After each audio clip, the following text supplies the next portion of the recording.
আল্লাহর এক দরবেশ বান্দা এক বট গাছের নিচে বিশ্রাম করতেছিলেন আর সূরা মুলক পড়তেছিলেন। এই আয়াতের কাছে এসেছেন, হাল তারা মিন ফুতুর, দেখতে পাও কোনো ভুল? শুয়ে শুয়ে বলতেছে, আল্লাহ তোমার সৃষ্টি জগতে তো ভুল ধরার কোনো উপায় নাই, কেউ ধরতে পারবে না, তবে আমার চোখে একটা জিনিস বেমানান মনে হয়। ভুল ধরতে কারো ক্ষমতা নেই, একটা জিনিস আমার কাছে বেমানান লাগে। একা একা বলতেছে, সেটা হলো এই, তুমি তাল গাছ বানাইছো যেমন তালও সেই রকম বড়, বেল গাছ যেমন বেলও বড়, নারকেল গাছ যেমন নারকেলটাও বড়, কিন্তু এত বড় বিরাট বট গাছ ফল একেবারে ইতুটুকু ইতুটুকু, এইটা একটু বেমানান লাগতেছে। এই চিন্তা করতেছে দরবেশ সাহেব, হঠাৎ করে একটু বাতাস এসে গাছের ডাল আন্দোলিত হয়েছে, একটা আধা পাকা বটের ফল অনেক উঁচু থেকে ছিঁড়ে এসে দরবেশের নাকের উপরে পড়ছে, নাকটা জ্বলে উঠছে। দরবেশ সাহেব বলছে, আস্তাগফিরুল্লাহ, আল্লাহ এটা তো ফল না, এটা আমার চিন্তার জবাব। আমি চিন্তা করতেছি গাছ আনমান ফল হয় নাই, তাল গাছ যেমন ফল যেমন, বট গাছ যেমন ফল যদি ওই আকারে হইতো, ফলটা যে পজিশন নিয়ে আমার নাকে পড়ছে, এতে তো আমার নাকও যাইতো মাথাও যাইতো। সুতরাং আল্লাহ রাব্বুল আলামিন তার সৃষ্টি জগৎকে আপন কুদরত দিয়ে সুন্দর করে সৃষ্টি করেছেন। ভাগ্যবান তারা যে আল্লাহকে স্বীকার করে 5 ওয়াক্ত নামাজে আল্লাহকে সেজদা দেয়, সুবহানাল্লাহ। আর শিক্ষক নামের, শিক্ষিত নামের কলঙ্ক ওই সব মুসলমান যারা মুসলমানের ঘরে জন্মগ্রহণ করে নিজেকে নাস্তিক বলে পরিচয় দেয়, নিজেকে যারা বামপন্থী বলে পরিচয় দেয়। মুসলমান তা আবার বামপন্থী, আস্তাগফিরুল্লাহ। কোরআনে কারিমে আল্লাহ তাআলা বলেছেন, আসহাবুল ইয়ামিন আসহাবুশ শিমাল, ডানপন্থী আর বামপন্থী। রাসূলুল্লাহ বলেছেন, বাম হাতে খায় শয়তান, তোমরা বাম হাতে খাবা না। বাম দিকের কামটাই শয়তানের, বাম দিকের কাম কার? জোরে বলেন। এই জন্য রাস্তা দিয়ে হাঁটবেন, ডান দিক দিয়ে হাঁটেন, কিছু খাইবেন ডান দিক দিয়ে খান, কিছু শুরু করবেন ডান দিক দিয়ে করেন। মুসলমানের কাজ সব ডান, ডানপন্থীদের নেতা পয়গম্বরেরা সব ডানপন্থীদের নেতৃত্ব দিয়ে আল্লাহ রাব্বুল আলামিন কিয়ামতের দিন ডানপন্থী দিয়ে নিয়ে আল্লাহর নবীরা জান্নাতে চলে যাবেন। আর বামপন্থীদের নেতা শয়তান, বামপন্থীদেরকে শয়তানের নেতৃত্ব দিয়ে সবগুলিকে জাহান্নামে নিয়ে যাবে। এই জন্য দেখবেন বামপন্থীদের যত নেতা আছে, একটা নেতাও মসজিদে যায় না, নামাজ পড়ে না। প্রিয় ভাই, সব কপাল পোড়া না হলে কোন মুসলমানের সন্তান বামপন্থী আন্দোলন করতে পারে না। হতভাগ্য, নিকৃষ্ট, জঘন্য। আল্লাহ এদেরকে হেদায়েত করুন, বলেন আমিন। জোরে বলেন আমিন। ওরা নামাজে নাই, রোজায় নাই, আল্লাহ নাই, রসুলে নাই, পরকালে নাই, মক্কায় নাই, মদিনায় নাই, ঠিক কিনা? আল্লাহ হেদায়েত নসিব করুন, বলেন আমিন। তাহলে 3টি পুঁজির কথা বলেছিলাম, তার মধ্যে প্রথম পুঁজি হলো আল্লাহর কি বিশ্বাস করতে দেখি? অস্তিত্বকে বিশ্বাস করা। এই অস্তিত্বের উপরে আমি আর আলোচনা করতে চাই না। আমরা বিশ্বাস করি আল্লাহ আছেন, ঠিক না? আচ্ছা, এবার প্রশ্ন করি, আল্লাহ আছেন, কোথায় আছেন? আচ্ছা, বুঝতে পারছি আপনাদের মধ্যে ইখতিলাফ হয়ে গেছে। কেউ বলছেন সব জায়গায়, কেউ বলছেন আরশে, কেউ বলছেন আকাশে। আর যারা বেশি বুদ্ধিমান তারা কোনো জবাব দেন নাই, চিন্তা করছেন কোনটা কইয়ে কোন জ্বালায় পড়ি। আল্লাহ রাব্বুল আলামিন কোথায় আছেন সেই প্রশ্ন আল্লাহ কি করা দরকার? আল্লাহ আপনি কোথায় আছেন এই প্রশ্ন আমরা করার আগে আল্লাহ রাব্বুল আলামিন কোরআনে কারীমের মধ্যে জবাব দিয়ে দিয়েছেন, আর রাহমানু আলাল আরশিস তাওয়া। সুবহানাল্লাহ। বলে আল্লাহ সব জায়গায় আছেন এ কথা ঠিক নয়। কেন ঠিক নয় সেটাও বুঝাই দেই। সব জায়গা বলতে তার মধ্যে তো টয়লেটও আছে। সব জায়গা বলতে আরো বহুত খারাপ জায়গা আছে, আমি সে জায়গাগুলির নাম নিলাম না।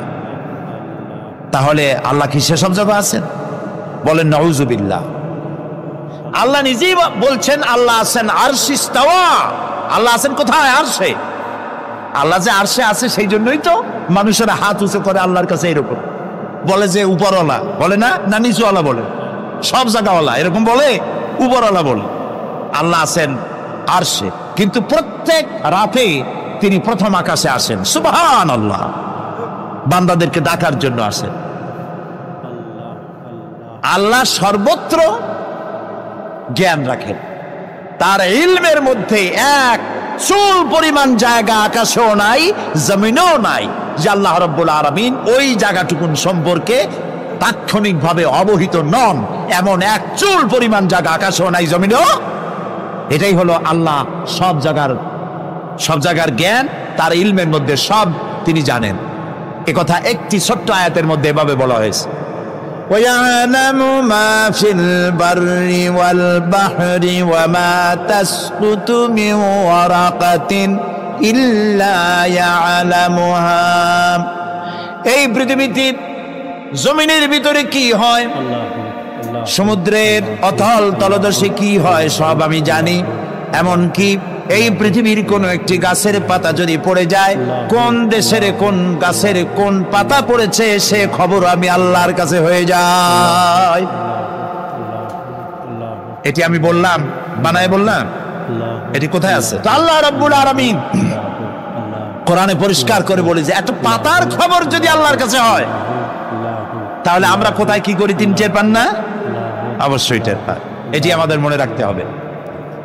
তো আল্লাহ তাআলা, তার উপরে আমাদের বিশ্বাস হচ্ছে এই যে তিনি আরশে ইস্তাওয়া, আরশে আছেন, এবং তিনি না জানেন না দেখেন এমন কিচ্ছু নাই, না শোনেন এমন কিচ্ছু নাই। এমনকি সমুদ্রের অতল তলদেশে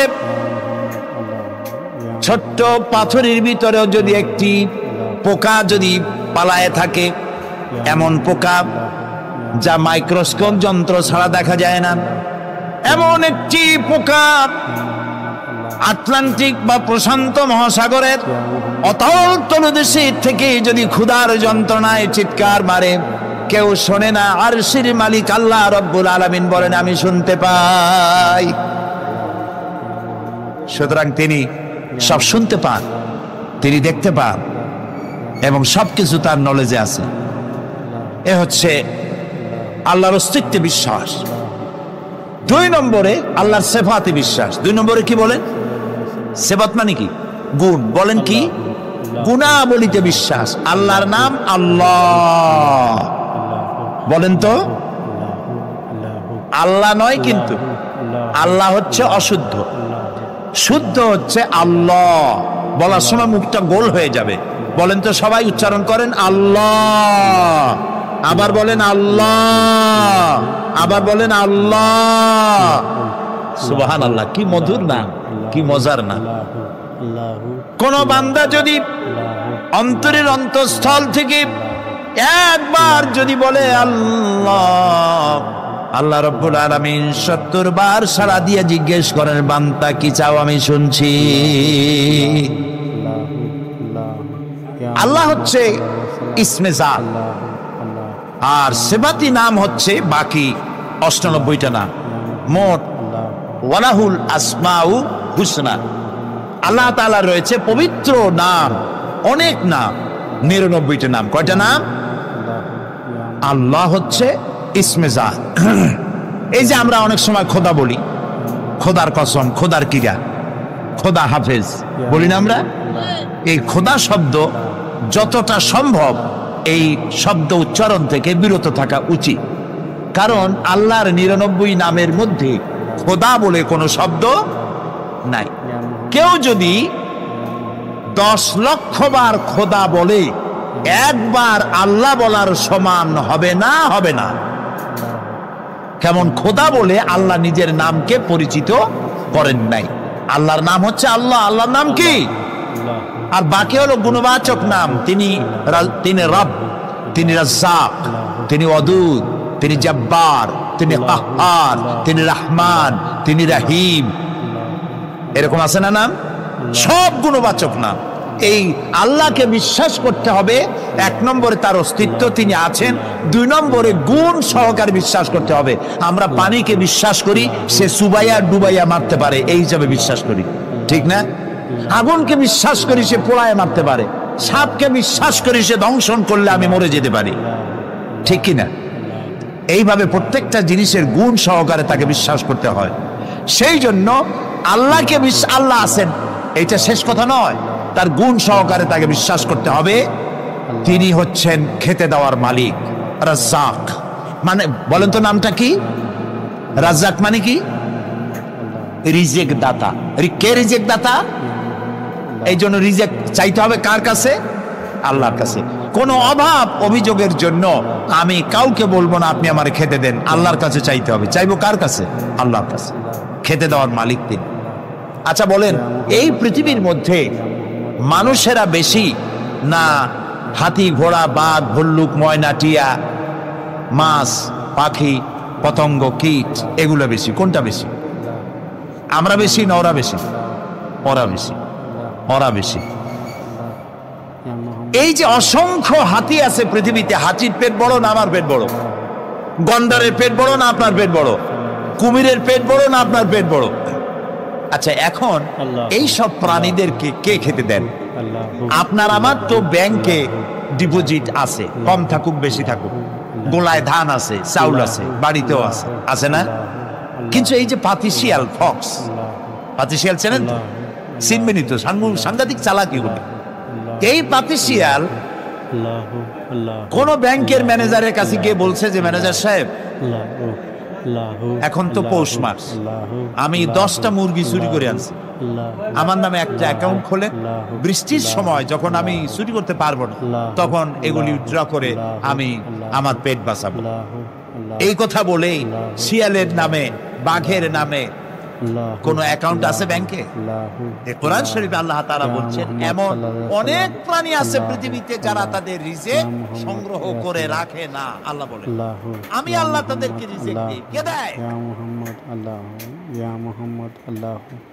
কোরআনে কারিমে হযরত হুদ আলাইহিস সালামের ঘটনা আল্লাহ রাব্বুল আলামিন এভাবে এনেছেন, তামাম এলাকার মানুষ তার বিরুদ্ধে ক্ষিপ্ত হয়ে গিয়েছে। সমাজের লোক, রাষ্ট্রশক্তি হযরতে হুদ আলাইহিস সালামের উপর অত্যাচারের পাহাড় ভেঙে দিয়েছে। হযরতে হুদ আলাইহিস সালাম একা মানুষ, সমাজের রাষ্ট্রশক্তির এই দুর্বিসন্ধির ষড়যন্ত্রের চ্যালেঞ্জ তিনি গ্রহণ করলেন। আর তিনি বললেন, তিনি যেটা বললেন আল্লাহ পাক কোরআনে তা কোট করে দিলেন। দুনিয়ার সমস্ত ইসলামী আন্দোলনের কর্মীদের জন্য আল্লাহ পাক কোট করে দিলেন, সমস্ত মুমিনদের জন্য তা উল্লেখ করলেন। হুদ আলাইহিস সালাম তিনি জাতিকে বললেন, ফাকিদুনি জামিআন সুম্মা লা তুনদিরুন। তোমাদের যত ক্ষমতা আছে সমস্ত ক্ষমতা নিয়ে আমার বিরুদ্ধে তোমরা ষড়যন্ত্র করো, আর আমাকে এতটুকু অবকাশ দিও না।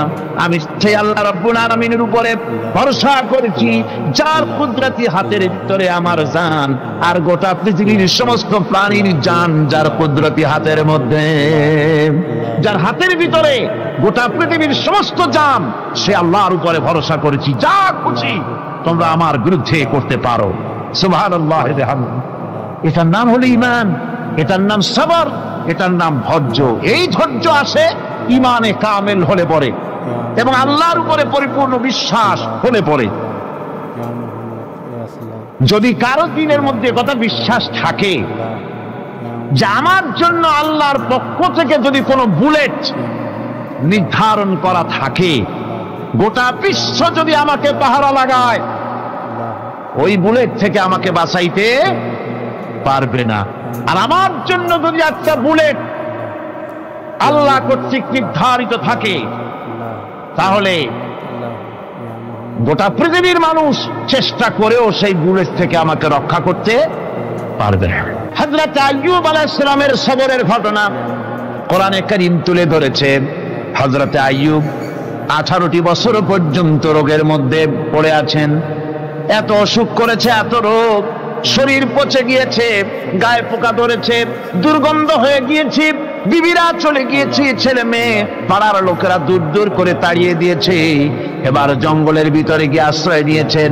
এমন অবস্থা হয়েছে, শরীর পচে পচে জিহ্বায় যখন পোকা ধরা শুরু করে দিল, হযরত আইয়ুব আলাইহিস সালাম তখন আল্লাহ রাব্বুল আলামিনের দরবারে এই প্রথমবারের মতো তিনি বললেন, রব্বুল আলামিন, হায় আল্লাহ তাআলা, সমস্ত শরীর জড়ো জড়ো হয়ে গিয়েছে, গায়ে পোকা ধরেছে, আমি কোনো কথা বলি নাই, আমি খামোশ থেকে জিকির আজগার করতেছিলাম। আয় আল্লাহ, এখন দেখি আমার জিহ্বায় পোকা ধরেছে, পোকা ধরা শুরু হয়েছে। আমার জিহ্বাটায় পোকা তুমি দয়া করে দিও না, কারণ আমার জিহ্বায় যদি পোকা হয়ে যায় তাহলে তোমার মতো আল্লাহর জিকির আমি কি দিয়া করব? আমার জিহ্বাটা তুমি দয়া করে ভালো রাখো। কোরআনে কারীম বলছি, ওয়া আইয়ুবা ইয নাদা রাব্বাহু ইন আন্নী মাসসানিয়াদ দুররু ওয়া আনতা আরহামুর রাহিমিন। স্মরণ করো সেই সময়ের কথা যখন আইয়ুব তার রবকে ডেকে বলেছিল, আমি অসুস্থ আর তুমি তো রহমান রহিম, দয়াময়।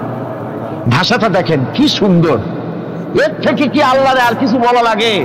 আল্লাহ পাকের কাছে তিনি বলতেছেন, আল্লাহ আমি তো অসুস্থ, আমি তো অসুখ করেছে আমার, আর তুমি তো দয়াময় রহমান রহিম।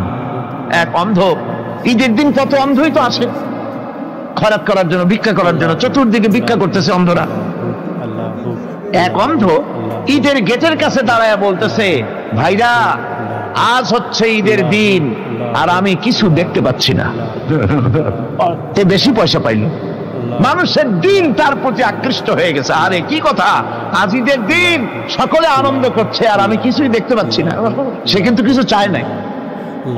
ভাষার ভিতরে, কথা বলার ভিতরে এ ধরনের টেকনিক আছে।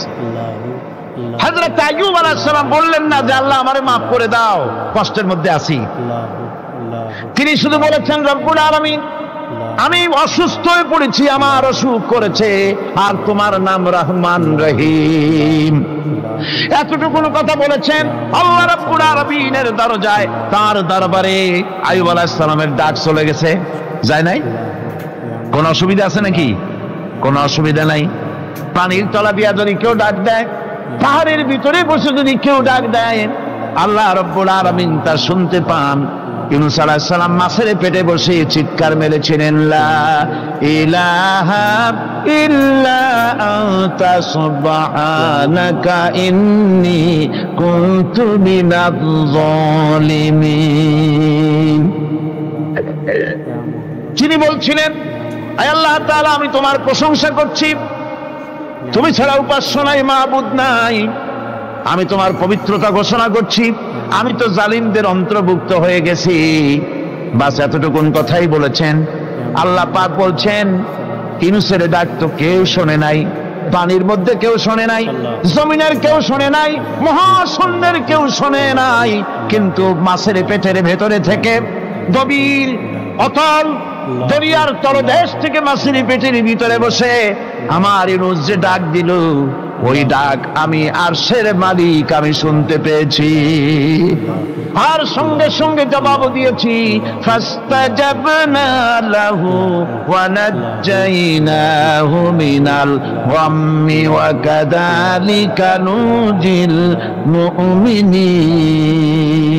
ডাকের সাড়া দিলাম, বিপদ দিয়া বাঁচায় দিলাম। শুধু ইউনূসের না, আল্লাহ পাক এ জায়গায় আবার ওয়াদা করলেন, দুনিয়ার যত মুমিন বান্দা আছে তারা যদি কখনো বিপদে পড়ে যায় আর আমারে যদি ডাকে, আমি এইরকম করে বিপদ থেকে বাঁচায়া দেব। আইয়ুব আলাইহিস সালাম যখন আল্লাহ রাব্বুল আলামিনের কাছে ফরিয়াদ করলেন, আল্লাহ পাক তখন বলছেন, কোরআনে কারীম বলছে, ফাস্তাজাবনা লাহু فكشفنا ما به من ضر وآتيناه أهله ومثلهم معهم رحمة من عندنا وذكرى للعابدين। আমি আইয়ুবের দোয়া কবুল করে নিলাম, শুধু তার পরিবার বর্গই দিলাম না, বরং আরো কিছু নিয়ামত আমি তাকে দান করে দিলাম।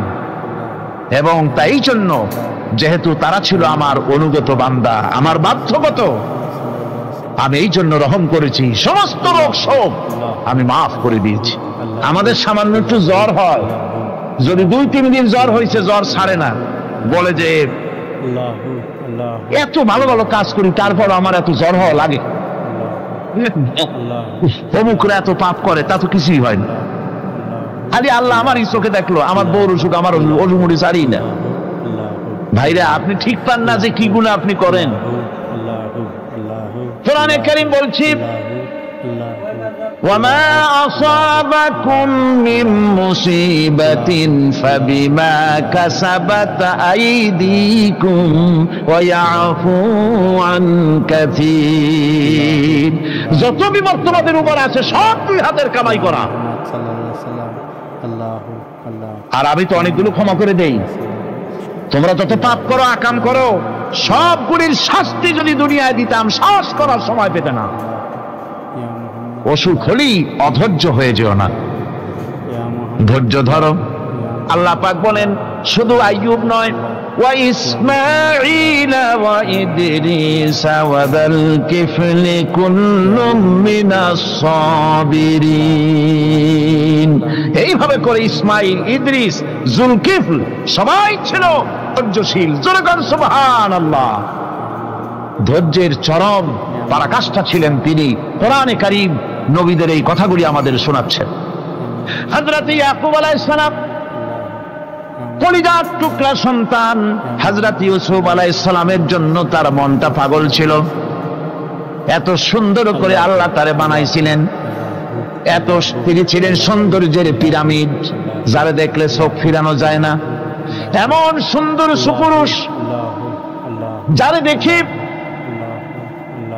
সেই যুগের সুন্দরী যুবতী মেয়েরা রূপের মোহে পড়ে নিজেদের আঙ্গুলগুলি কেটে ফেলে দিয়েছিল। রূপের মোহে এমন অবশ হয়ে গেছে, আঙ্গুল কেটেছে, হাত কেটেছে, টের পায় নাই। আবার ভুল বুঝবেন না, দুনিয়ার সেরা সুন্দর পুরুষ ইউসুফ আলাইহিস সালাম, তা কিন্তু রাসূলের চাইতে বেশি নয়। হযরত উম্মুল মুমিনিন আয়েশা রাদিয়াল্লাহু তাআলা আনহা, তিনি বলেছেন, যেই সব সুন্দরী রমণীরা ইউসুফ আলাইহিস সালামকে দেখে রূপের মোহে পড়ে নিজেদের আঙ্গুলগুলো কেটে ফেলেছিল, ওরা যদি আমার হাবিবকে দেখতো, ওরা যদি আল্লাহ রাসূলকে দেখতো, তাহলে হাত কাটতে কাটতে কোন ফাঁকেতে কলিজা কেটে ফেলে দিত, ওরা টের পেত না। আবার বন্ধুগণ, হযরত আইয়ুব আলাইহিস সালাম সন্তানের মায়া, অন্যান্য ভাইরা হিংসায় পড়ে গেল, তারা নিয়ে তাকে কুয়ায় ফেলে দিল। সেখান থেকে তারা একটা ছাগল বা কোনো পশু জবাহ করে তার রক্ত মাখাইয়া জামা এনে হাজির করে দিল হযরত ইয়াকুব আলাইহিস সালামের সামনে, যে তারে নিয়ে খেলা করতে গিয়েছিলাম, আমরা খেলায় লিপ্ত ছিলাম, বাগে খাইয়া ফেলাইছে। এগুলি কি গপ্প?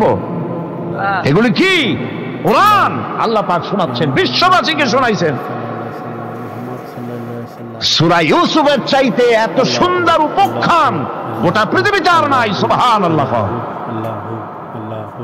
অনেকে ইউসুফ জুলাইখার কিসসা খুব মজা করে পড়ে, ফুর্তি করে, প্রেমের গল্প পড়ে। এটা কোনো প্রেমের গল্প নয়। ইউসুফ আলাইহিস সালাম, জুলাইখা ইউসুফ আলাইহিস সালামের জন্য কাঁদতে কাঁদতে চোখ কানা হয়ে গেছে। এরপর ইউসুফ আলাইহিস সালাম জুলাইখারে পাওয়ার জন্য পাগল হয়ে গেছে। নাউজুবিল্লাহ, এটা হয়নি কখনো। তিনি আল্লাহর পয়গম্বর, আর আল্লাহ কেমনে তারে বাঁচিয়েছেন? যখন জুলাইখা ঘরের ভিতরে সুন্দর করে যৌন উন্মাদনামূলক চিত্র অঙ্কিত করে ঘরের মধ্যে আটকায় দিয়েছে, তালা লাগায় দিয়েছে, আর নিজে যৌন উদ্দীপক কাপড় চোপড় পরেছে না পরার মতোই। সে যুগের সুন্দরী মেয়ে জুলাইখা, তার কুপ্রবৃত্তিকে চরিতার্থ করার জন্য আহ্বান করা হয়েছে।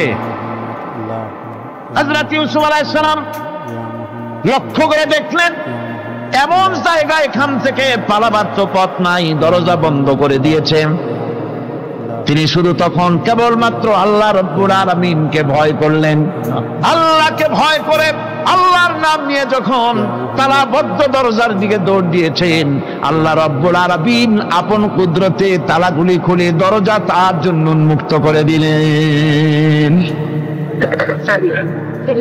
ইউসুফ আলাইহিস সালামকে ফালাই দিয়ে এভাবে করে কাপড় এনে দিল তার সামনে, রক্তমাখা কাপড় পেয়ে হযরত ইয়াকুব আলাইহিস সালাম সন্তানদের মুখে কাহিনী শুনে তিনি কি বললেন? কোরআনে কারীমটা কোট করেছে, তিনি চিক দিলেন না, ফাল দিলেন না, ফিট হয়ে পড়লেন না। তিনি বললেন, কলিজার টুকরা সন্তান, তার মরার খবর শুনেছেন? তিনি বললেন কি? ফাসাবরুন জামিলুন ওয়াল্লাহুল মুস্তাআনু আলা মা তাসিফুন। আমি উত্তম সবর অবলম্বন করব। তোমরা যে কাহিনী রচনা করেছো এর বেলায় আমি আল্লাহর কাছে সাহায্য চাই। আমি উত্তম সবর অবলম্বন করব। আমার ভাইয়েরা, 11 ভাই মনে করেছিল ইউসুফ আলাইহিস সালামকে মরণ কুয়ায় ফালায় দিছি। তারা তো ঠিক পায় নাই এটা মরণ কুয়া না, এটা হচ্ছে একটা সুড়ঙ্গ, যাকে ইংরেজিতে বলে টানেল। এটা এমন একটা সুড়ঙ্গ, ওরা মনে করেছে মরণ কুয়া, কিন্তু আল্লাহ রাব্বুল আলামিন এই কুয়াতে এমন বানালেন, ওরা একদিকে ফালায় দিল মরণ কুয়ায়, এ কুয়ার আর এক মুখ দিয়া আল্লাহ রাব্বুল আলামিন ইউসুফ আলাইহিস সালামকে নিয়ে মিশরের সিংহাসনে বসায়া দিলেন। এটা মরণ কুয়া নয়, এটা রাজ সিংহাসনে বসার সুড়ঙ্গ পথ। ইউসুফ আলাইহিস সালাম আজ প্রেসিডেন্ট, সুবহানাল্লাহ, প্রেসিডেন্ট হয়ে বসে আছেন। ওদিকে কেনানে অভাব লেগে গেছে, সেখানকার মানুষেরা সাহায্য নিতে এসেছে, ওই 11 ভাইও আসছে। হযরত ইউসুফ আলাইহিস সালাম দেখি চিনে ফেলেছে, ওরা কিন্তু তখনও ঠিক পায় নাই। হযরত ইউসুফ আলাইহিস সালাম চিনে ফেলেছেন, এখন কি করা উচিত? সবগুলোকে ঠ্যাং উপরের দিকে উঠাইয়া তারপরে সমানে ধোলাই দেওয়াই তো স্বাভাবিক ছিল, আমাদের মতো মানুষ হইলে, ঠিক কিনা? ঠিক তো বলবেনি, অভ্যাস তো এটাই। হযরত ইউসুফ আলাইহিস সালাম তাদের সামনে পরিচয় দিলেন। তারা যখন বুঝতে পারল, লজ্জায় তাদের মাথা হেট হয়ে গেল। হযরত, তার এক তো লজ্জা, আর 2 নম্বরের ভয়, জান দিয়া কেনানে কেউ ফিরে যাইতে পারবো না। এখন অবস্থা হয়েছে যে জীবনই যায় নাকি এখানে। হযরত ইউসুফ আলাইহিস সালাম ভাইদের এই করুণ দুরবস্থা বুঝতে পারলেন, বুঝে চরম ধৈর্য ধরে তিনি কি বললেন? তিনি বললেন, লা তাসরিবা আলাইকুমুল ইয়াউম। ও ভাইরা, তোমাদের বিরুদ্ধে আমার কোনো ক্ষোভ নাই, দুঃখ নাই, বিদ্বেষ নাই, হিংসা নাই, আল্লাহর রাস্তায় মাফ করে দিলাম। আল্লাহু আকবার, সুবহানাল্লাহ। এর নাম পয়গম্বর। এর নাম কি? পয়গম্বর। কিসের লেনিন, কিসের মার্কস? জওয়ানেরা, ভুল পথে মানুষ চলেছিল, আলহামদুলিল্লাহ আল্লাহ এগুলারে ডাস্টবিনে ফালাই দিছে। কারণ আলহামদুলিল্লাহ, আলহামদুলিল্লাহ। পয়গম্বর কারে বলে? কারে বলে পয়গম্বর? কি চরিত্র! রাসূল করিম সাল্লাল্লাহু আলাইহি ওয়াসাল্লাম, তাকে একজন সাহাবী বলছিলেন, হুজুর বলছেন এই কামটা করলা না কেন? সাহাবী বললেন, হুজুর আপনি যদি চোখের ইশারায় বলতেন, মুখ দিয়ে না কইয়া, তাও তো আমি কামটা করে ফেলতাম, আমি তো বুঝি নাই। হুজুর বললেন, চোখের ঠারে ঠারে কাজ করা নবুয়তের শান নয়। আল ওয়াদুহু ওয়াস সারাহা, নবীরা যা করেন তা ডাইরেক্ট, কোনো বক্রতা নাই, স্পষ্ট কথা। আমার ভাইরা, হযরত ইউসুফ আলাইহিস সালাম বিনিয়ামিনকে কাছে নিয়ে পরিচয় দিলেন তার ভাইদের সামনে। কোরআনে কারীম বলছে, ক্বালা আনা ইউসুফ ওয়া হাদা আখি قد من الله علينا إنه من يتقي ويصبر فإن الله لا يضيع أجر المحسنين। আমি ইউসুফ, আর এই হচ্ছে আমার ভাই। আল্লাহ আমাদের উপর ইহসান করেছেন। প্রকৃতপক্ষে যারা আল্লাহকে ভয় করে এবং সবর এখতিয়ার করে, আল্লাহ এভাবে তাদেরকে, তাদের আমলকে নিষ্ফল হতে দেন না। আমার এই জামাটা নিয়ে যাও। হযরত ইয়াকুব আলাইহিস সালাম, কলিজার টুকরা সন্তান ইউসুফ আলাইহিস সালামের বিরহ যন্ত্রণায় ছেলেকে কতদিন দেখে না, কাঁদতে কাঁদতে চোখ দুটো অন্ধ হয়ে গেছে। মিশর থেকে কেনানের দিকে জামা রওনা হয়েছে। কোথায় মিশর, কোথায় কেনান? জামা যখন রওনা হয়ে গেছে, হযরত ইয়াকুব বলতেছেন আমি যেন আমার ইউসুফের গন্ধ নাকে পেতেছি। জামা চলে এলো, চোখের উপরে রাখলেন, আল্লাহ রাব্বুল আলামিন তাকে চক্ষুষ্মান বানায়া দিলেন। ভাইরা আমার, পয়গম্বরেরা সবর করে গোটা দুনিয়ার মানুষের সামনে দৃষ্টান্ত সেট করেছেন সবর কারে কন। আমার ভাইরা, হযরত ইব্রাহিম আলাইহিস সালামের কথা আল্লাহ পাক কোরআনে কারিমে বলছেন সবর কারে কয়, দেখো শেখো সবর কারে কয়। আল্লাহ পাক বললেন, ইব্রাহিম তোমার বিবি আর তোমার নবজাতক এই সন্তানকে রেখে আসো মক্কা নগরীতে। তিনি চলে গেলেন, সেখানে ঘর নাই, বাড়ি নাই, কিচ্ছু নাই, চতুর্দিকে ধুধু বালু আর মরুভূমি। হযরতে হাজরা বলছেন, ইব্রাহিম সামান্য পানি আর খাবার দিয়া আমার সন্তান শুদ্ধ এখানে রেখে দিতেছো, আমি কি অপরাধ করেছি? কোনো জবাব নাই। দুইবার তিনবার বলার পরে হাজরা বলছেন, ইব্রাহিম গো, তবে কি আমার আল্লাহর হুকুম মতো আমারে রেখে যাচ্ছ নাকি? হযরত ইব্রাহিম আকাশের দিকে আঙ্গুল উঁচু করলেন, কথা বলবেন বাক শক্তি বেরোচ্ছে না। 80 বছর বয়সের সময় একটা বাচ্চা আল্লাহ তারে দিচ্ছেন, আর এমন বাচ্চা পয়গম্বরের ছেলে, কি সুন্দর চেহারা, মরুভূমির উপরে ফালাই দিয়ে রওনা হয়ে যাচ্ছেন, মুখ দিয়া কথা সরছে না, আকাশের দিকে দেখালেন। হযরত হাজরা বুঝতে পারলেন। হযরত হাজরা বলেন, ইব্রাহিম কোনো চিন্তা নাই, নিশ্চিন্ত মনে বাড়ি ফিরে যাও। আমি আমার আল্লাহর উপরে এতটা ভরসা করি, আল্লাহর হুকুমে যদি আমার এখানে রেখে যেয়ে থাকো, আল্লাহ পাক আমাকে আর আমার কলিজার টুকরা ইসমাইলকে পানিতে আর খাবারে মারবেন না, অবশ্যই তিনি ব্যবস্থা করবেন। ব্যবস্থা হয়ে গেল। হযরত ইসমাইল বড় হয়ে গেলেন, আল্লাহ পাক অর্ডার করলেন, জবাহ করো ছেলেকে।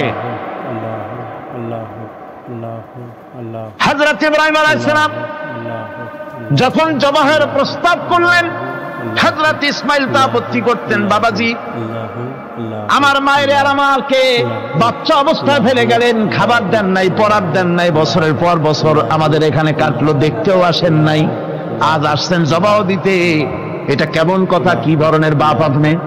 এরকম বলছে নাকি? এরকম বলছে। হযরত ইব্রাহিম আলাইহিস সালাম প্রস্তাবটা কিভাবে পারলেন? আল্লাহ পাক কোরআনে কারিমে দৃষ্টান্ত রেখে দিয়েছেন।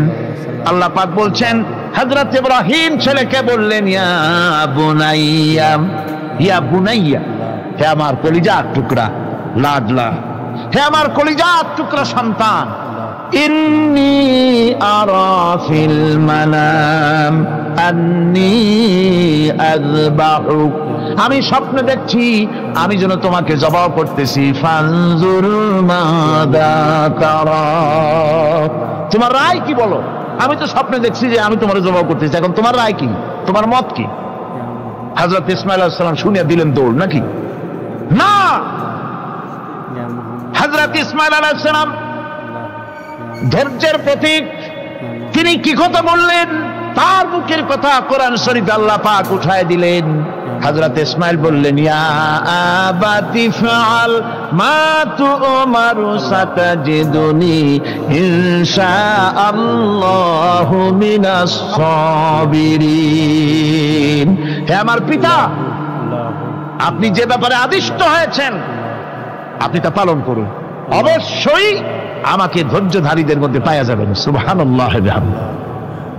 এক বর্ণনা এসেছে, হযরত ইসমাঈল বললেন, আব্বাজান আমি ধৈর্যধারীদের ভিতরে আমারে পাবেন, তবে জবাহ করার আগে আমার হাত পাটা একটু বেঁধে নেন, কারণ জবাহের যন্ত্রণায় আপনার গায়ে যদি আমার হাত পা লেগে যায় তো বেয়াদবি হয়ে যেতে পারে, আর আমি মরে আমার জবাহ হয়ে যাওয়ার পর আমার রক্ত মাখা জামাটা নিয়া আমার মা হাজেরারে দিবেন, কারণ তাকে মা বলবার মতো আর তো কেউ নাই।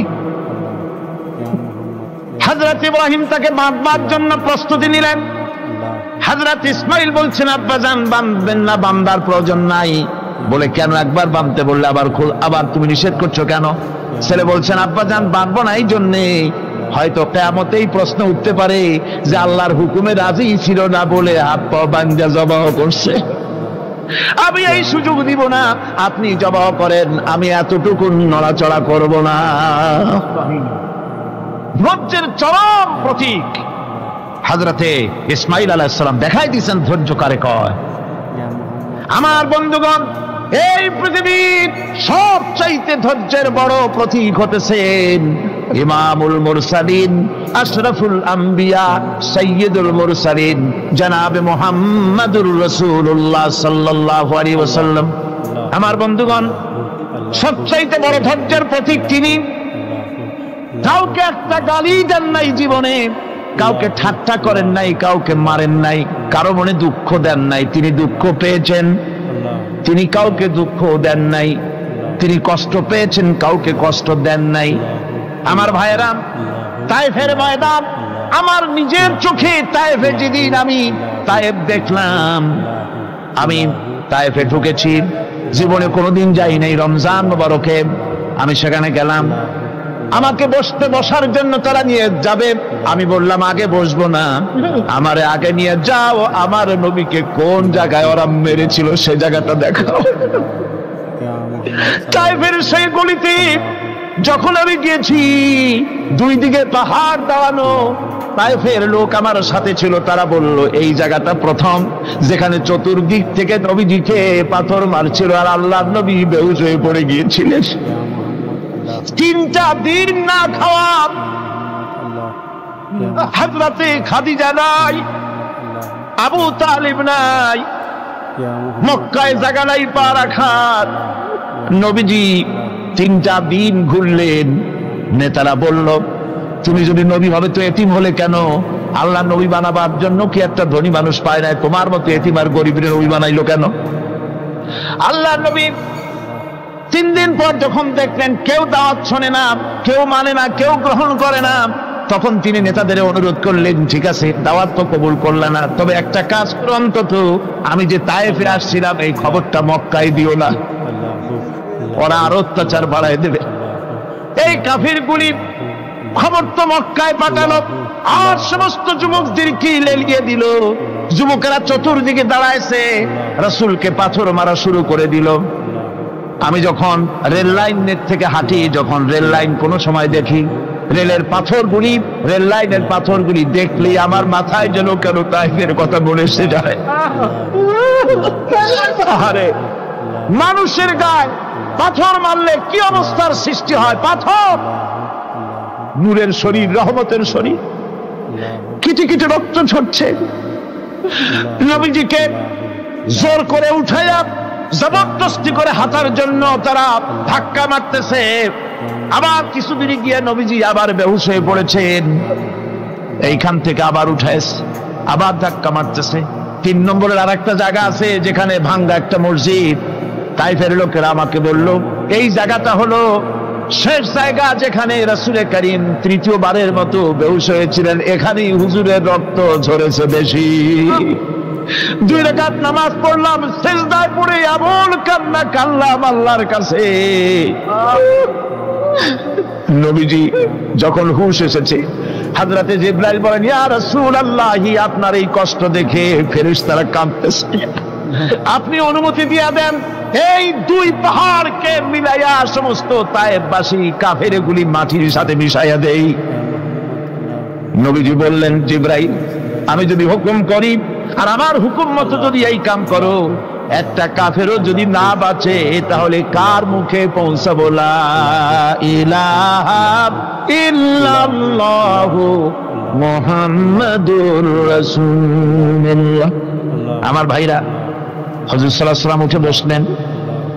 এমন সময় হযরতে যায়েদ শরীরের রক্তগুলি মুছে দিতেছেন। হযরত সাল্লাল্লাহু আলাইহি ওয়াসাল্লাম বসে 2খানা হাত উত্তোলন করলেন। নবীজির চোখ থেকে পানি গড়ায় পড়তেছে। আরে কেউ নাই, আল্লাহ ছাড়া কেউ নাই সাহায্য করার। নবীজি হাত তুলে মোনাজাত করতেছেন, চোখ দিয়া পানি পড়ে দাড়ি ভিজে পড়তেছে, গায়ে দিয়া রক্ত ঝরতেছে। নবীজি কি দোয়াটা করলেন? বদদোয়া করলেন না, গজব দিতে বললেন না। নবীজি দোয়া করলেন, রব্বুল আলামিন, এই তায়েফের লোকেরা আজকে আমার সাথে যে ব্যবহারটা করেছে, ওরা বোঝে নাই যে আমি তোমার নবী, ওরা বোঝে নাই যে আমি তোমার রাসূল, না বুঝে আমার উপরে যে অত্যাচারটা করলো, আল্লাহ তুমি এই জন্য রাগ করে এই তায়েফে তুমি গজব দিও না।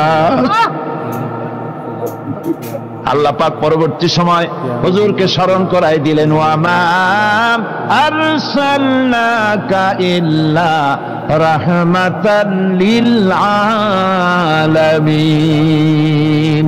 ও নবী, আপনি হচ্ছেন আমার সমস্ত সৃষ্টি জগতের জন্য, আপনি আমার রহমত, আমার গোটা বিশ্বের জন্য আপনার, আমার সৃষ্টি জগতের জন্য আপনি আমার করুণা। একটা রাসূলের এই কষ্ট দেখে বাগান থেকে এক গ্লাস আঙ্গুরের শরবত এনে হাজির করেছে। এত কষ্টের পর 3 দিনের না খাওয়া আঙ্গুরের একটা শরবত পাইয়া হুজুর খুব খুশি হলেন। শরবত গ্লাস পান করে হুজুর বলছেন, তোমার নাম না আত্তাস? তিনি বলছেন, হ্যাঁ হুজুর আমার নাম আত্তাস। তোমার বাড়ি না ইউনূস আলাইহিস সালামের গ্রামে? বলে, হ্যাঁ আমার বাড়ি সেই গ্রামে। তা আপনি কি করে জানলেন আমার নাম আত্তাস আর আমার বাড়ি ইউনূস আলাইহিস সালামের গ্রামে? আপনি জানলেন কি করে? হুজুর বললেন, আমি নবী, হযরত ইউনূস নবী, একজন নবীর খবর আর একজন নবীর কাছে থাকে। রাসূল করিম সাল্লাল্লাহু আলাইহি ওয়াসাল্লাম সবর ইখতিয়ার করেছিলেন, ধৈর্য অবলম্বন করেছিলেন, আর আল্লাহ পাক তাকে নির্দেশ করেছেন সবর করো। ওয়াত্তাবি' মা ইউহা ইলাইকা ওয়াসবির হাত্তা ইয়াহকুমাল্লাহ। তুমি কেবল সেই জিনিসের অনুসরণ করো যা আমি তোমার প্রতি অবতীর্ণ করেছি। আমি আপনার উপরে যেটা অবতীর্ণ করেছি ওটা অনুসরণ করুন, আর সবর ইখতিয়ার করুন যতক্ষণ না আল্লাহর পক্ষ থেকে চূড়ান্ত ফয়সালা না আসে। ধৈর্য ধরুন, ধৈর্য ধরুন। আমার ভাইরা, কাফেরদের নির্যাতনের মোকাবেলায় আল্লাহ পাক তার হাবিবকে সান্ত্বনা দিয়েছেন। যখন কাফেররা নির্যাতন করতেছে, হারে হযরতে বেলাল নির্যাতিত, হযরতে সুমাইয়া নির্যাতিতা, হযরতে খাব্বাব, হযরতে খুবাইব, হযরতে আম্মার রিদওয়ানুল্লাহি তাআলা আলাইহিম আজমাইন, এত মার হতেছে। হযরতে ওমর হযরতে খাব্বাব রাদিয়াল্লাহু তাআলা আনহুকে খোলা গায়ে দেখে বলছিলেন, খাব্বাব রে, তোমার পিঠে এত গর্ত কেন? এত গর্তওয়ালা পিঠ তো আমি মানুষের দেখি নাই, এত চিকুন কোমরওয়ালা মানুষও তো দেখি নাই। তিনি বলেছেন, ওমর তুমি কি ভুলে গেছো? ইসলাম কবুল করার অপরাধী কাফির বেঈমানেরা আগুন জ্বালায়া আংটা আগুনের উপরে আমাকে চিৎ করে শোয়াছে। আমি যেন নড়াচড়া করতে না পারি সেজন্য আমার বুকের উপরে পাথর চাপা দিয়ে রেখেছিল। গায়ের চর্বি আর রক্ত গলে গলে পড়ে আগুন নিবেছে, আর আগুন গোশত পুড়ে যে পিঠের মধ্যে প্রবেশ করেছিল আজও পর্যন্ত পিঠের সেই গর্ত সেরে যায় নাই। এভাবে অত্যাচার হচ্ছিল সাহাবীদের উপর। আল্লাহ রাব্বুল আলামিন তার হাবিবকে সান্ত্বনা দিলেন, ওয়াসবির ওয়া মা সাবরুকা ইল্লা বিল্লাহি ওয়া লা তাহজান আলাইহিম ওয়া লা তাকু ফি গায়তিন মিম্মা ইয়ামকুরুন। হে রাসূল, সবরের সাথে কাজ করতে থাকুন। আপনার এই সবরের তৌফিক তো আল্লাহই দিয়েছেন, আর ওদের সমস্ত ষড়যন্ত্র, ওদের অপকৌশলে আপনি দুঃখিত হবেন না, চিন্তা করবেন না, ভারাক্রান্ত হবেন না। আপনি নিশ্চিত থাকুন। ওয়াসবির লিহুকমি রাব্বিকা ফাইন্নাকা বিআয়ুনিনা।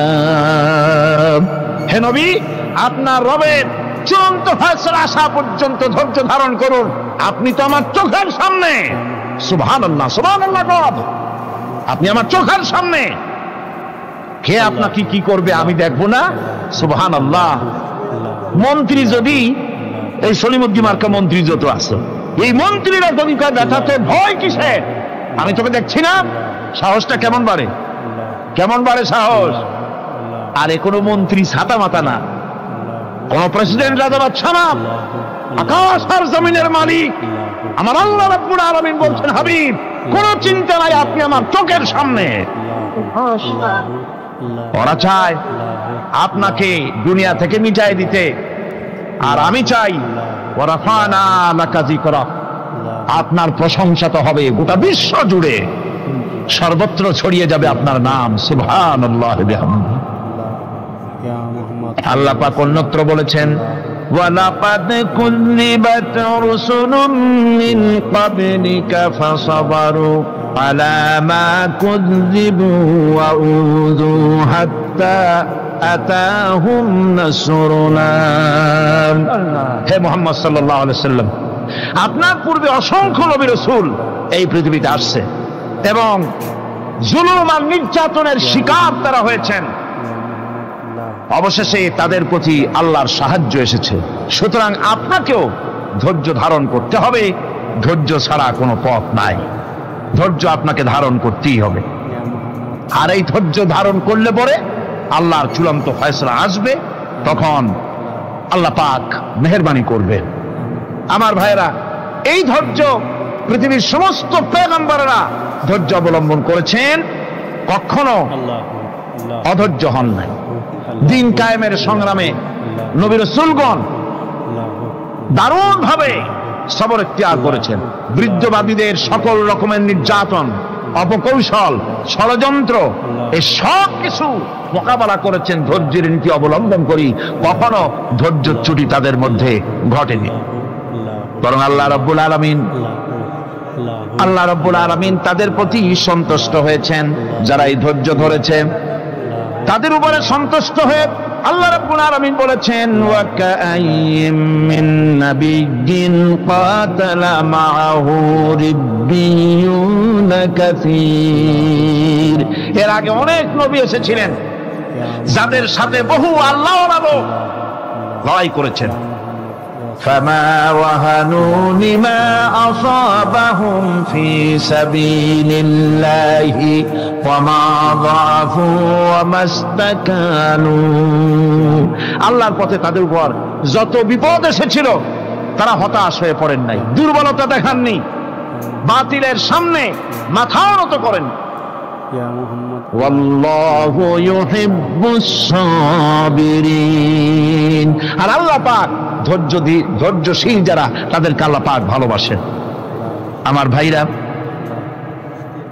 ধৈর্যের পরিচয় রাসূল করিম সাল্লাল্লাহু আলাইহি ওয়াসাল্লাম উহুদের ময়দানে যখন আক্রান্ত হয়ে গেলেন, চতুর্দিকে কাফেররা ঘিরে ধরেছে, বাঁচার কোনো পথ নাই। সাহাবায়ে কেরাম রাসূলকে পাহারা দিলেন। যারা রাসূলকে পাহারা দিতে দাঁড়াইছেন, জীবন দিয়া পাহারা দিতে দাঁড়ায় গেছে,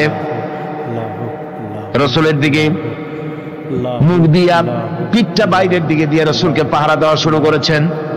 হুজুরকে পাহারা দিতে যারা দাঁড়িয়েছিলেন, কাফের কর্তৃক নিক্ষিপ্ত কি তীরগুলি এসে যখন বিঁধতেছিল, শুধু একজন সাহাবী হযরত তালহার পিঠের ভিতরে রাসূলকে হেফাজতের জন্য 80টা তীর একজনের পিঠের মধ্যে বিঁধে গেছে। এক অসতর্ক মুহূর্তে নবীজির ডান্ডা মোবারক শহীদ হয়ে গেল, শিরস্থান ভেঙে গেল, লোহার কড়া প্রবিষ্ট হয়ে গেল কপালের ভিতরে। হুজুর মাথা ঘুরে পড়ে গেলেন।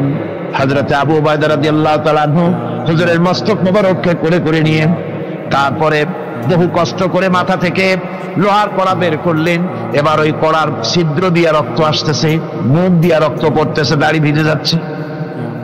বুখারী শরীফে এসেছে, আল্লাহর নবী দুইখানা হাত নিজের চেহারার উপরে মলে আনে টাটকা রক্ত চোখের সামনে দেখে বলছেন, আহারে, এই কওমের ফালাক কি করে হবে, এই কওমের মুক্তি কি করে হবে, এই কওমের নাজাত কি করে হবে, যে কওম তার নবীর চেহারা রক্ত দিয়ে আল্লাহ বানাইয়া দিল।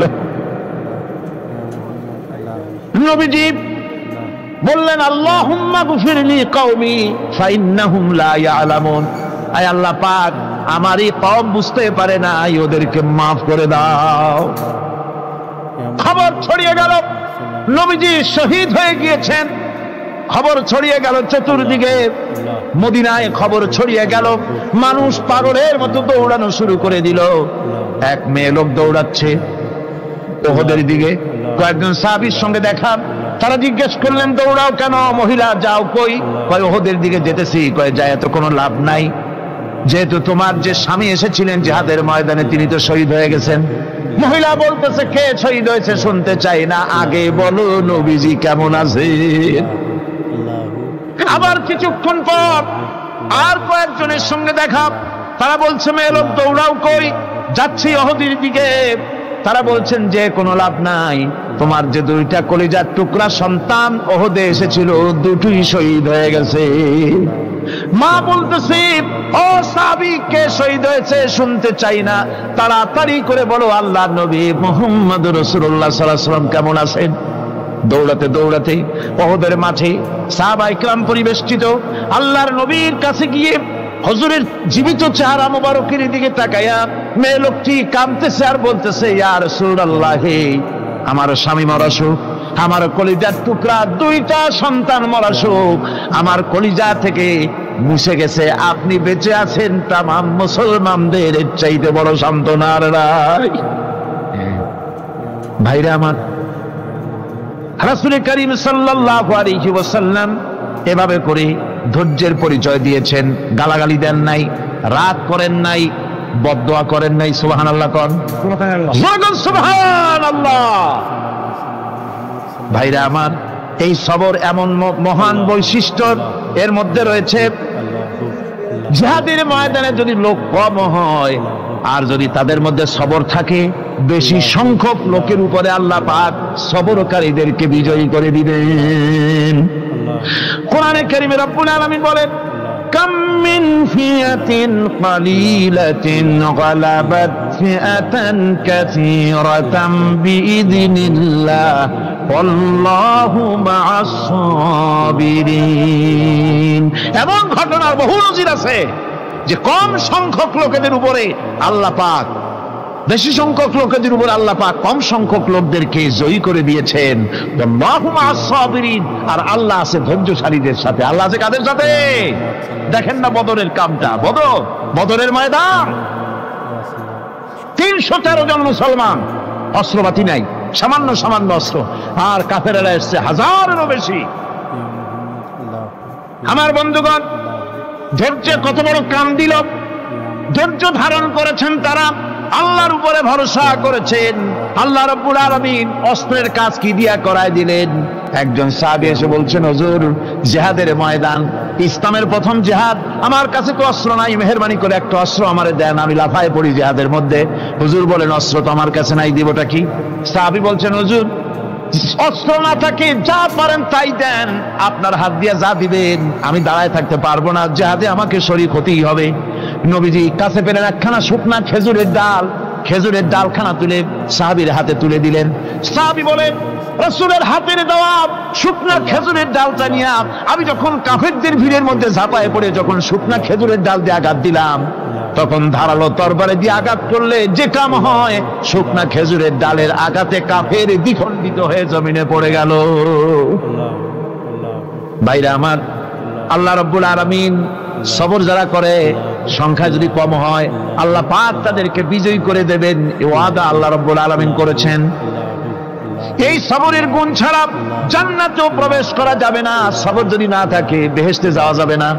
ভালো করে মনে রাখেন, আল্লাহ পাক বলছেন, আম্মা হাসিবতুম আন তাদখুলুল জান্নাতা ওয়া লাম্মা ইয়া'লামিল্লাহুল্লাযীনা জাহাদু মিনকুম ওয়া ইয়া'লামাস সাবিরিন। তোমরা কি মনে করেছো এমনি বেহেশতে চলে যাবা? এটা কি মামু বাড়ির আবদার নাকি? এমনি বেহেশতে চলে যাবা?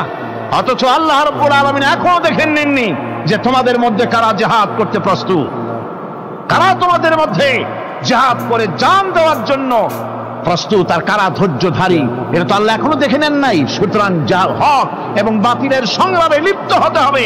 আল্লাহ দেখতে চান কারা জীবন দিতে চায়। সুতরাং ইসলামী আন্দোলনে যারা শরীক হবে, তাদের বিপদ এবং মুসিবত দিয়ে আল্লাহ রাব্বুল আলামিন তাদের সাহসিকতা এবং ধৈর্যের পরীক্ষা নেবেন।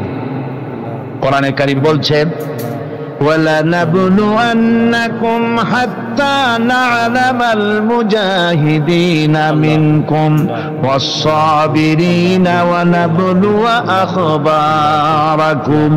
অবশ্যই আমি তোমাদেরকে পরীক্ষার সম্মুখীন করব, আর তোমাদের মধ্যে সত্যিকার মুজাহিদ, দৃঢ়তা অবলম্বনকারী কারা, আমি তা দেখব। এটা যেন আমি দেখে নিতে পারি, সেই জন্য আমি বিপদ এবং মুসিবতের মধ্যে তোমাদের ফেলবো। ধৈর্যধারীদের উপরে আমার রহমত অবশ্যই থাকবে। খবর এমন এক সম্পদ যা ধারণ করলে পরে আল্লাহ রাব্বুল আলামিন রাষ্ট্রীয় ক্ষমতা দান করে দেন। কোন সুবহানাল্লাহ, জোরে কোন সুবহানাল্লাহ। ধৈর্য ধারণ করলে আল্লাহ রাষ্ট্রের মতো বিরাট নিয়ামত আল্লাহ হাতে তুলে দিবেন। তার প্রমাণ কোরআন শরীফ আল্লাহ বলছেন, বনি ইসরাইলরা মিশর থেকে যখন বহিষ্কার হয়ে গেল, তাদের যখন পা রাখার কোনো জায়গা থাকলো না, বনি ইসরাইলরা মিশর থেকে যখন বহিষ্কার হয়ে গেল, এরপরে আল্লাহ পাক তারা যখন ধৈর্য অবলম্বন করলো, আল্লাহ পাক তাদের ব্যাপারে বলছেন, ওয়া আওরাসনাল কওমাল্লাযীনা কানু ইউসতাদআফুনা মাশারিকাল আরদি ওয়া মাগারিবা আল্লাতী বারাকনা ফিহা। আর তাদের স্থলে আমি নির্যাতিত লোকদেরকে প্রতিষ্ঠিত করলাম। পশ্চিম এবং উত্তরের তাদেরকে আমি পশ্চিম এবং পশ্চিম এবং পূর্বের উত্তরাধিকারী তাদেরকে বানায় দিলাম। বিরাট এলাকা তাদের হাতে আমি তুলে দিলাম। ওয়া তাম্মাত কালিমাতু রাব্বিকাল হুসনা আলা বানি ইসরাঈলা বিমা সাবারু। আর এভাবে করে আল্লাহ পাক তার কথাকে পূর্ণ করলেন বনি ইসরাইলদের উপরে সবর এখতিয়ার করার জন্য। ধৈর্য ধরার কারণে আল্লাহ পাক রাষ্ট্রের মালিক তাদের বানায় দিলেন। যেরকম সুবহানাল্লাহ। সবর যদি করা হয় তো যুদ্ধ যদি বাদে যদি জাহাজ শুরু হয়ে যায়, আল্লাহ পাক বলেছেন ফেরেশতা দিয়ে সাহায্য করবে। যদি সবর থাকে, তোমাদের সবর থাকলে আল্লাহ কি দিয়ে সাহায্য করবেন? ফেরেশতা। কোরআনে কারীম বলছি, বালা ইন তাসবিরু ওয়া তাত্তাকু ওয়া ইয়াতুকুম মিন ফাওরিহিম হাদা ইউমদিদুকুম রাব্বুকুম বিখামসাতি আলাফিন মিনাল মালাইকাতি মুসাউমিন। হ্যাঁ, তোমরা যদি ধৈর্য অবলম্বন করো আর আল্লাহকে ভয় করে চলো, তাহলে এক্ষুনি আল্লাহ রাব্বুল আলামিন তোমাদের জন্য কাতারে কাতারে শৃঙ্খলাবদ্ধ 10,000 ফেরেশতা দিয়ে তোমাদেরকে সাহায্য করবেন। সুবহানাল্লাহ। তোমাদেরকে ফেরেশতা দিয়ে সাহায্য করা হবে। তোমরা যদি সবর এখতিয়ার করো, তাহলে সংখ্যা যদি কম হয়, বেশি সংখ্যার উপরে জয়ী করে দেব। ইয়াকুম মিনকুম 20 সাবিরুনা ইয়াগলিবু মিয়াতাইন। যদি তোমাদের ভিতরে ধৈর্যশীল 20 জন হয়, আমি 200 কাফেরের বিরুদ্ধে তোমাদেরকে জয়ী করে দেব। সুবহানাল্লাহ। তোমরা যদি হও ধৈর্যশীল 200 কি কয় 20 জন, 200 কাফেরের উপরে তোমরা জয়যুক্ত হয়ে যাবে। আর বিপদ আর মুসিবতে যারা ধৈর্য ধরে তাদের জন্য আল্লাহর পক্ষ থেকে সুসংবাদ। সুসংবাদ কাদের জন্য? ধৈর্যধারীদের জন্য। কোরআনে কারীম বলছে, ওয়াবাশশিরিস সাবিরিনাল্লাযীনা ইযা আসাবাতহুম মুসিবাতুন ক্বালু ইন্না লিল্লাহি ওয়া ইন্না ইলাইহি রাজিউন। সুসংবাদ সেই সব ধৈর্যশালীদের জন্য যারা নাকি বিপদ এবং মুসিবতে আসলে যারা বলে, কি বলে? পড়েন আমার সাথে, ইন্না লিল্লাহি ওয়া ইন্না ইলাইহি রাজিউন। এটা শুধু আমাদের লোকেরা কেউ মরলে পড়ে, এটা শুধু মরার সময় নয়, বরং যে কোনো বিপদ আর মুসিবত এলে মোমেন বান্দা যারা, তারা কি পড়বে? ইন্না লিল্লাহি ওয়া ইন্না ইলাইহি রাজিউন। নিশ্চয়ই নিশ্চয়ই আমরা আল্লাহর জন্য এবং আমাদের সকলকেই আল্লাহর কাছে ফিরে যেতে হবে, প্রত্যাবর্তিত হতে হবে। সবরকারীদের জন্য রয়েছে জান্নাতের সুউচ্চ সম্মানের জায়গা। জান্নাতে সবচেয়ে সম্মানজনক জায়গা আল্লাহ রাব্বুল আলামিন ধৈর্যশালীদেরকে দান করবেন। কোরআনে কারীম বলছেন, উলাইকা ইউজজাউনাল গুরফাতা বিমা সাবারু ওয়া ইউলাক্কাউনা ফিহা তাহিয়াতাও ওয়া সালামা। এরা হলো সেই সব লোক যাদেরকে প্রদান করা হবে বেহেশতের সুউচ্চ মঞ্জিল, কারণ তারা সবর এখতিয়ার করেছিল, তারা সবর করছিল, এই জন্য বেহেশতের সবচাইতে ভালো জায়গা তাদের দেওয়া হবে। কোন আলহামদুলিল্লাহ, জোরে কোন আলহামদুলিল্লাহ। এবং জান্নাতে সবরকারীদেরকে সম্বর্ধনা দেওয়া হবে, সম্বর্ধনা দেওয়া হবে।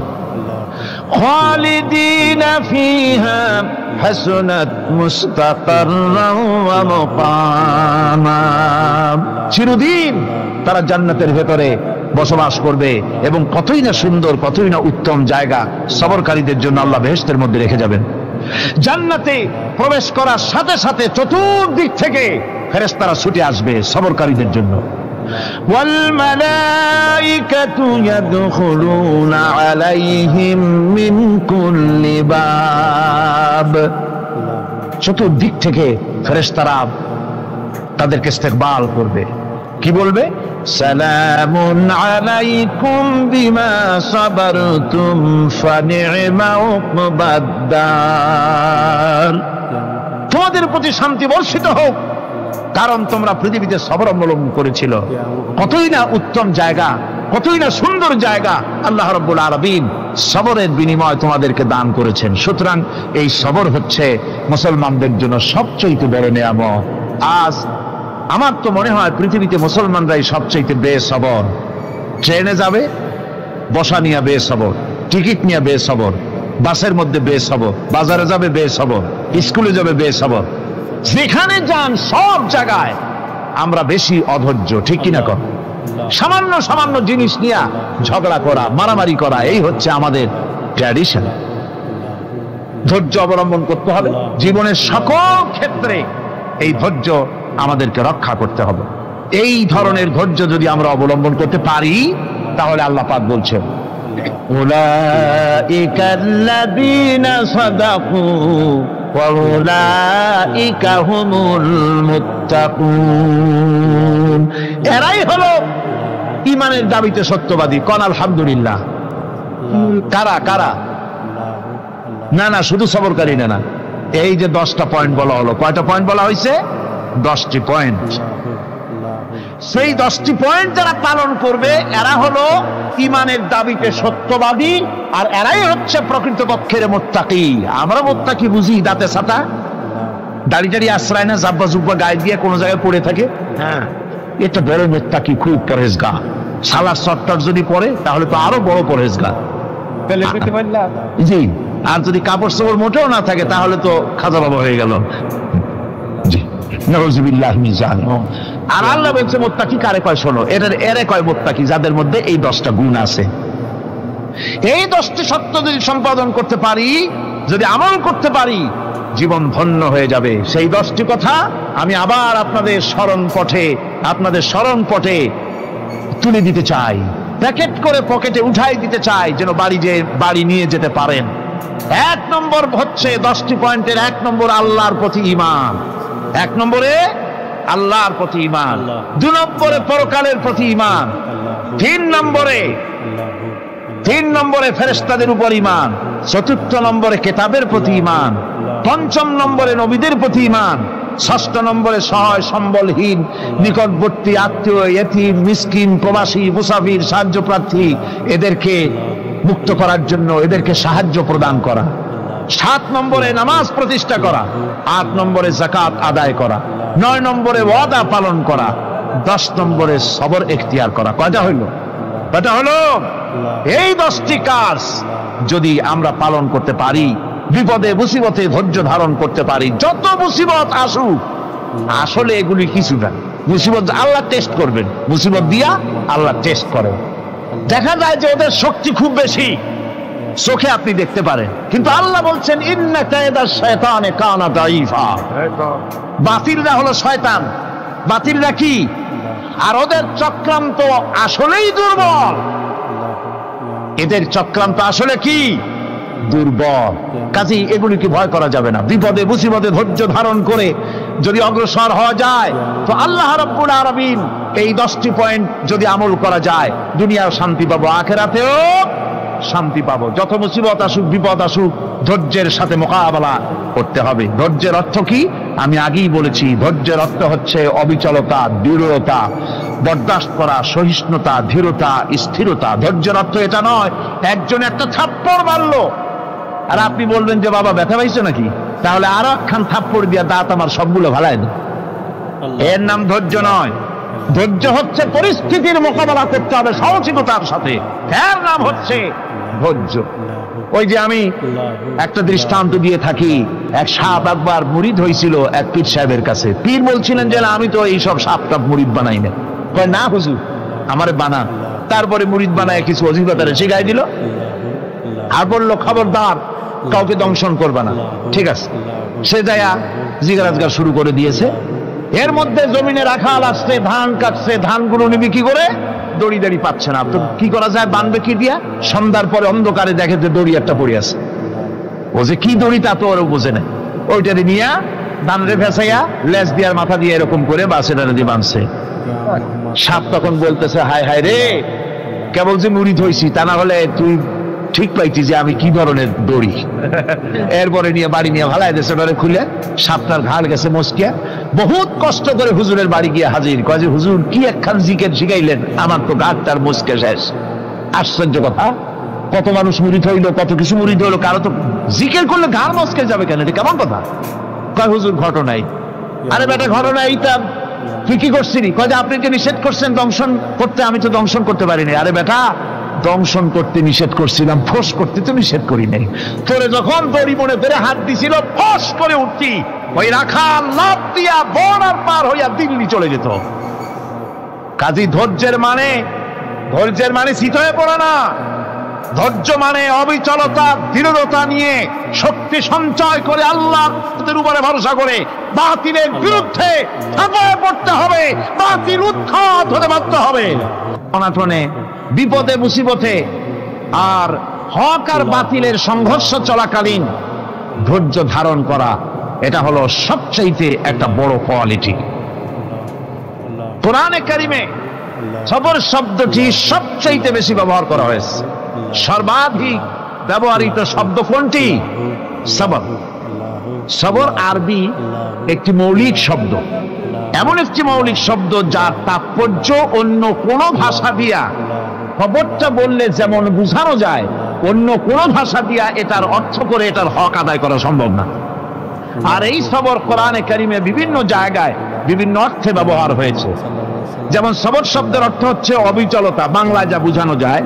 সবর শব্দের অর্থ হচ্ছে অবিচলতা, দৃঢ়তা, সহিষ্ণুতা, মন মেজাজের সমতা, ধীরতা, স্থিরতা, কষ্ট সহিষ্ণুতা, বরদাস্ত করা।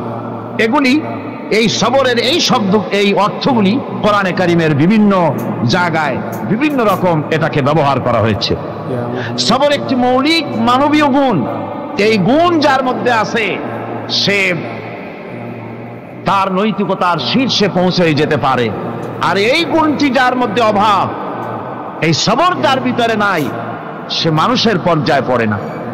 যত অসুবিধা, যত কষ্ট, যত রকমের বিপদ মুসিবত, যত রকমের অসুবিধার সৃষ্টি হয়, তার মূলীভূত কারণ হচ্ছে ধৈর্যের অভাব, সবরের অভাব। দুনিয়ার সমস্ত নবী রাসূলগণ সবর অবলম্বন করেছেন। তারা ছিলেন সবরের মূর্ত প্রতীক। সবর কাকে বলে দুনিয়াবাসীকে তারা তা দেখিয়ে দিয়েছেন। নিজ নিজ কওমের কাছ থেকে যখন কওমের কাছে নবীরা দাওয়াত দিয়েছেন, ইসলামের দ্বীনের দাওয়াত দিয়েছেন, তখনই সমাজপতিরা, রাষ্ট্রশক্তি তাদের উপরে, নবীদের উপরে ভেঙে পড়েছে, অত্যাচার করেছে। আল্লাহর পয়গম্বরেরা এই সমস্ত অত্যাচারের মোকাবেলায় চরম ধৈর্যের পরিচয় দিয়েছেন।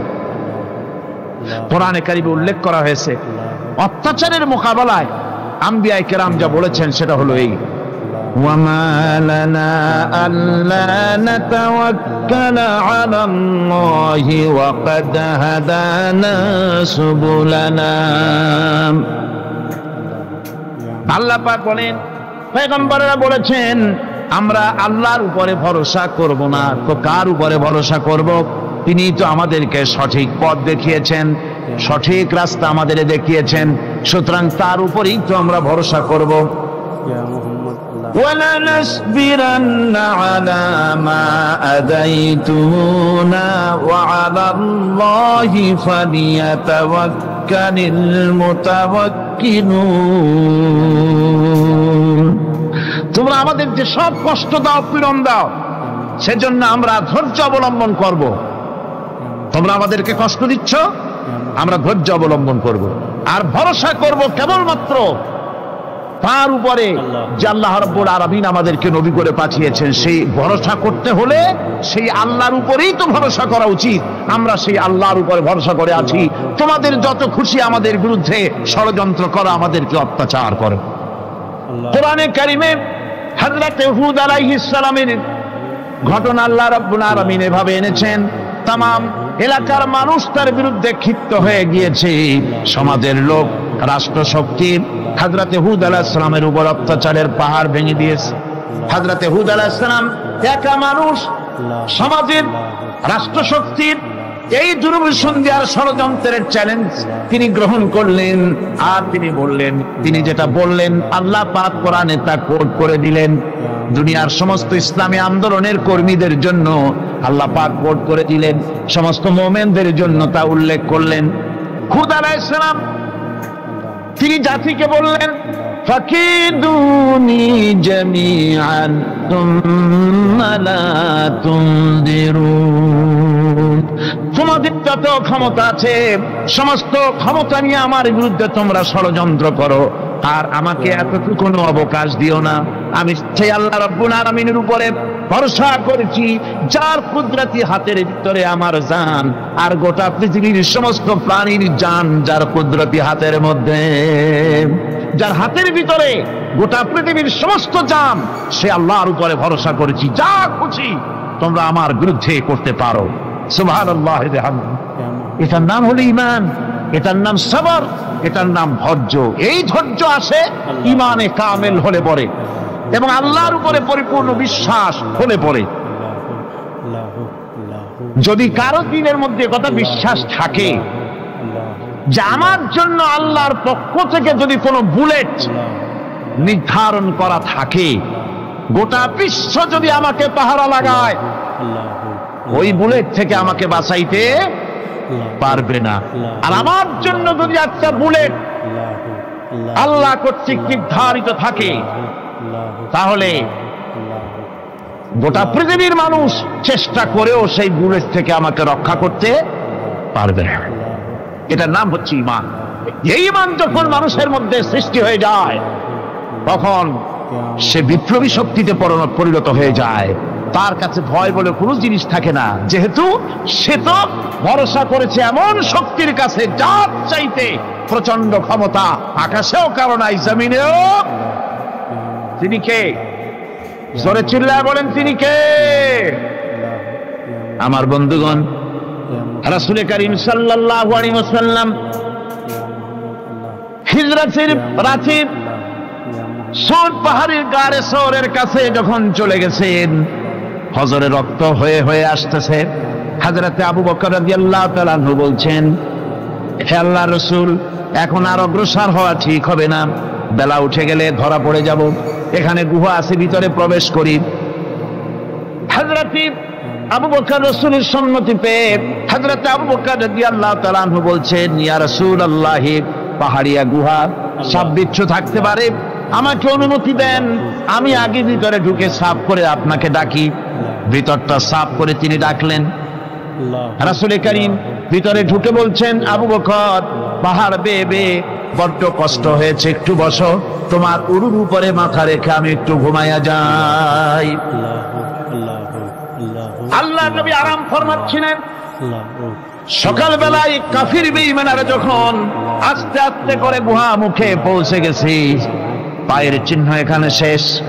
তাদের নিশ্চিত ধারণা এর ভিতরে নবীজি আছেন। বলছে, বেরিয়ে আসো। একজন বলে নাই, আর একজন বলে আছে। এভাবে তাদের মধ্যে দ্বিমত হয়ে গেল। হযরত আবু বকর বলছেন, ইয়া রাসূলুল্লাহ, আমরা তো ধরা পড়ে গেছি, আমাদের তো আর উপায় নাই। এই গুহাটা এতই অগভীর, শুয়ে যদি হাঁটু উঁচু করা যায় উপর থেকে দেখা যায়, বসলে পরে মাথা দেখা যায়, ধরা তো পড়ে গেছি, উপায় নাই। আল্লাহর নবী তখন তার হাবিব, তার বন্ধুকে কি বললেন? বিশ্ববাসীর জন্য আল্লাহ পাক কোরআনে তা উঠায় দিলেন। নবীজি তার বন্ধুকে ডেকে বললেন, লা তাহজান ইন্নাল্লাহা মা'ানা। ও আমার সাথী, কোনো চিন্তা করো না, ভয় পেও না, শঙ্কিত হয়েও না। আমরা মাইনরিটি নই, আমরাই মেজরিটি, কারণ আল্লাহ রাব্বুল আলামিন আমাদের সাথে আছেন। সুবহানাল্লাহ। এই চিন্তা, এই ধারণা যদি মানুষের মনের মধ্যে থাকে, তাহলে কখনোই তার মন দুর্বল হবে না, ঈমান দুর্বল হবে না। রব্বানা যালামনা أنفسنا وإن لم تغفر لنا وترحمنا لنكونن من الخاسرين ربنا لا تزغ قلوبنا بعد إذ هديتنا وهب لنا من لدنك رحمة إنك أنت الوهاب। আয় আল্লাহ তাআলা, এই বিশাল জনসমুদ্র নিয়ে তোমার দরবারে হাত তুলেছি পবিত্র মেরাজের রজনীতে। আয় আল্লাহ, তুমি দয়া করে মেহেরবানি করে আমাদের আলোচনা, দুরুদ সালামের সওয়াব আমাদের বিশ্ব নবী, তোমার প্রিয় হাবিব জনাবে মুহাম্মদুর রাসূলুল্লাহ সাল্লাল্লাহু আলাইহি ওয়াসাল্লামের রূহ মুবারকে পৌঁছায়া দাও। সমগ্র বিশ্বের মাটির নিচে যত মুমিন মুমিনাত শুয়ে আছেন, তাদের আরো আর পরে সওয়াব পৌঁছায়া দাও। আমাদের মা বাপ যাদের দুনিয়া থেকে বিদায় হয়ে গেল, আল্লাহ কবরগুলিকে জান্নাতের টুকরায় পরিণত করে দাও। রব্বির হামহুমা কামা রব্বায়ানি সগীরা। পড়েন সবাই, রব্বির হামহুমা কামা রব্বায়ানি সগীরা। আয় আল্লাহ তাআলা, বহু মানুষ দোয়া চেয়েছি, কতজনের কত কষ্ট, কেউ হসপিটালে আছে, কারো অপারেশন হবে, কেউ বা মরে গেছে, কেউ বা মামলা মোকদ্দমায় আছে, কেউ বা পারিবারিক অশান্তিতে আছে। আল্লাহ, যিনি যেই নিয়তে দোয়া চেয়েছে, মেহেরবানি করে সেই নেক নিয়ত তোমার দরবারে কবুল করে নাও। বিপদগ্রস্ত লোকগুলির বিপদ থেকে বাঁচাইয়া দাও। আয় আল্লাহ রাব্বুল আলামিন, এই মাহফিলে লক্ষ লক্ষ জনতা সমুদ্রের ঢেউর মতো চতুর্দিক থেকে আসতে থাকে। তুমি আর তোমার কোরআন আর তোমার রাসূল ছাড়া কোনো স্বার্থ কারো মনে নাই। কাউরে রিক্সা ভাড়া দেওয়া হয় না, ট্রাক ভাড়া, বাস ভাড়া কাউকে দেওয়া হয় না। এক লোকমা খানা ওইখানে পায় না, তাবাররুক বা সিন্নি বিতরণও হয় না। আয় আল্লাহ, নিঃস্বার্থ ভাবে এই লোকগুলি যাতায়াত করে। আল্লাহ, তোমার কোরআনের বরকতে সকলকে তুমি গুনাহ মুক্ত করে দাও। আয় আল্লাহ তাআলা, যাতায়াতটা আসান করে দিও, যাতায়াতের পথে কারো যেন কোনো বিপদ না হয়ে যায়। আয় আল্লাহ তাআলা, বাড়ি ঘর ফালায় আসে, বাড়ি ঘর তোমার ফেরেশতা দিয়া তুমি হেফাজত করো। রব্বুল আলামিন, মা বোনেরাও কষ্ট করে আসে, আল্লাহ তুমি দয়া করে এ মাহফিলে যারা শরীক হয়, এ মাহফিলে, কোরআনের মাহফিলে শরীক হওয়ার কারণে তোমার কাছে একটা দাবি করি। দাবিটা হলো, মেহেরবানি করে সব মানুষকে তোমার কাবা ঘর দেখাও। যারা উপস্থিত হয়েছে সকলকে তোমার হাবিবের রওজায় গিয়া সালাম দেওয়ার তৌফিক দাও। ربنا تقبل منا إنك أنت السميع العليم وتب علينا إنك أنت التواب الرحيم سبحان ربك رب العزة عما يصفون سلام على المرسلين الحمد لله رب العالمين واجعل آخر كلمتنا عند الموت لا إله إلا الله محمد رسول الله السلام عليكم ورحمة الله